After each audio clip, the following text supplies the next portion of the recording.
एक बार बुद्ध अपने भिक्षु के साथ भिक्षाटन के लिए किसी गांव की तरफ जा रहे थे। तभी अचानक बुद्ध के पैरों में कांटा लग गया।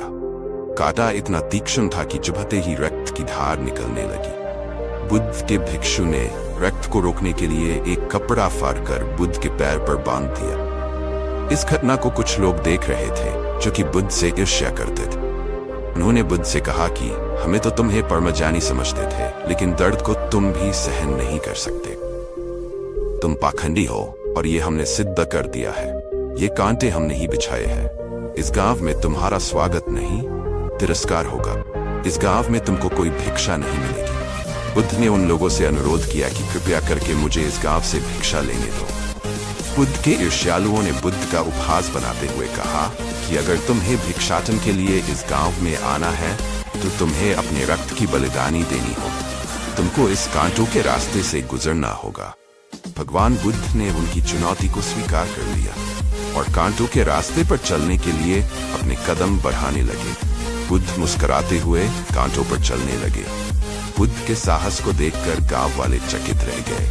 कुछ लोगों की आंखें फटी की फटी रह गई। गांव वाले सोचने लगे कि बुद्ध भिक्षा के लिए दूसरे गांव भी जा सकते थे।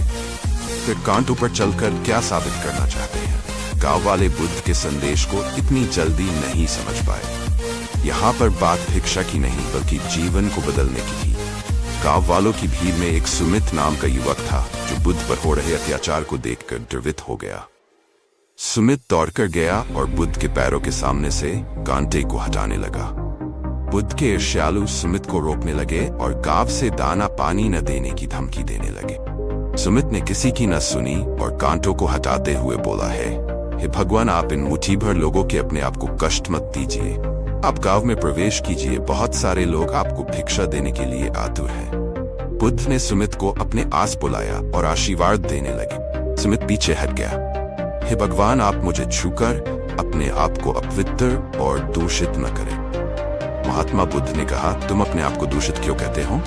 स्पर्श से कभी कोई भी दूषित नहीं होता है। मनुष्य तो लोभ, लालच, घृणा, ईर्ष्या से दूषित होता है। तुम्हारे अंदर तो प्रेम भरा है। तुम दूसरों का सुख चाहते हो। तुम तो पवित्र हो।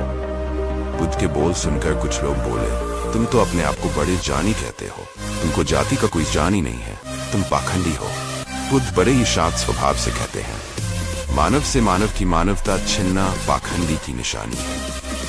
मुझे पाखंडी बोलकर यदि आपको संतोष मिलता है तो मेरे लिए दुख का कोई विषय नहीं है। कुछ लोग बुद्ध पर बरस पड़े, परंतु ये तो धर्मशास्त्र है, फिर ये पाखंड कैसे हुआ? बुद्ध कहते हैं, हमारी उत्पत्ति इस सृष्टि में हुई है।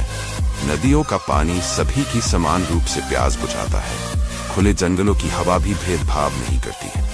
खुला आसमान हमारे पिता के समान हमारी परवरिश करता है। सृष्टिकर्ता ने भी कोई भेदभाव नहीं किया है।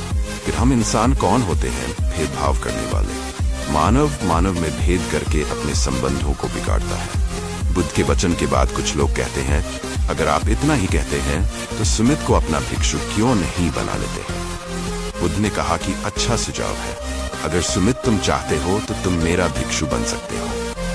बुद्ध के आमंत्रण पर सुमित पहला नीच जाति का बौद्ध भिक्षु बनता है। इस पूरे विवरण में केवल सुमित का जीवन बदला, शेष सभी लोगों का जीवन रूपांतरित हुआ।